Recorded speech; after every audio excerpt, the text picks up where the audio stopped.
Friends in conflict. What does the story of Jekyll and Hyde have to do with company culture? Well, watch today's video to learn a lesson about change management from the story of the strange case of Dr. Jekyll and Mr. Hyde.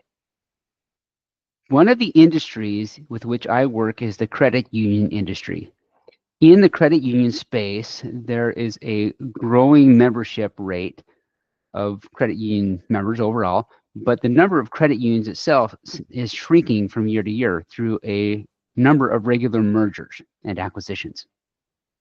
So what happens when two credit unions or organizations, each with their own unique culture, are suddenly expected to work together? Does it create a harmonious blend, or do we see a clash of cultures?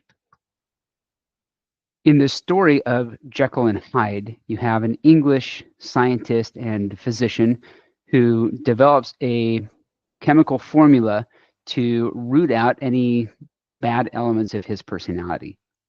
But his ultimate inability to reconcile these dual identities leads to destructive conflict.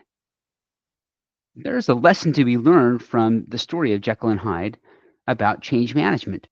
The lesson is this: for sustainable change, new practices or cultural shifts must be integrated into existing frameworks rather than existing in silos or at odds with established norms. Mergers can be really exciting for those who are involved in negotiating the terms thereof, but they can be really unsettling and frightening even for those who don't have control over those potential changes that can be disruptive to their expectations. Done poorly, it can lead to tension, low morale, and even decreased productivity. But done well can lead to exciting new opportunities and unleashed potential within the new organization. So here are 3 tips for managers, HR practitioners, executives to help navigate change in a way that will gain buy-in throughout the organization. Tip number 1, acknowledge and respect both cultures.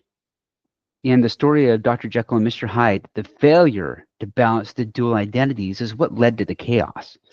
Similarly, in mergers, ignoring the unique strengths of each culture can create resistance and conflict. So start by gathering insights from employees at all levels.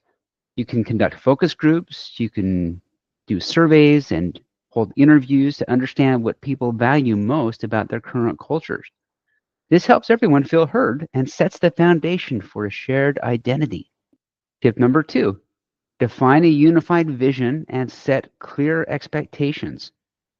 When merging cultures, ambiguity is what really breeds anxiety. As a leader, your job is to articulate a clear vision for the new organization, one that combines the best of both worlds. Take time to define key values and behaviors that support this new vision. You can use town halls and internal campaigns to reinforce these values, ensuring that they are not just words on paper, but that they are guiding principles in everyday operations. Tip number 3, empower managers to be cultural ambassadors. Frontline managers play a critical role in the cultural integration. So equip them with the tools and the training that they need to model and promote the new culture.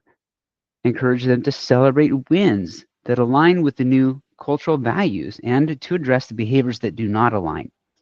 This keeps everyone aligned and motivated. Integrating company culture after a merger is really challenging, but it can be an incredible opportunity to create something larger and better.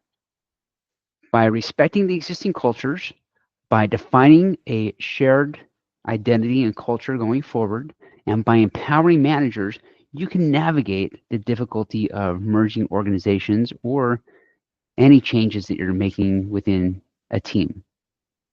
And as sung in the Broadway musical version of Jekyll and Hyde, the one rule of life you cannot rearrange, the only thing constant is change.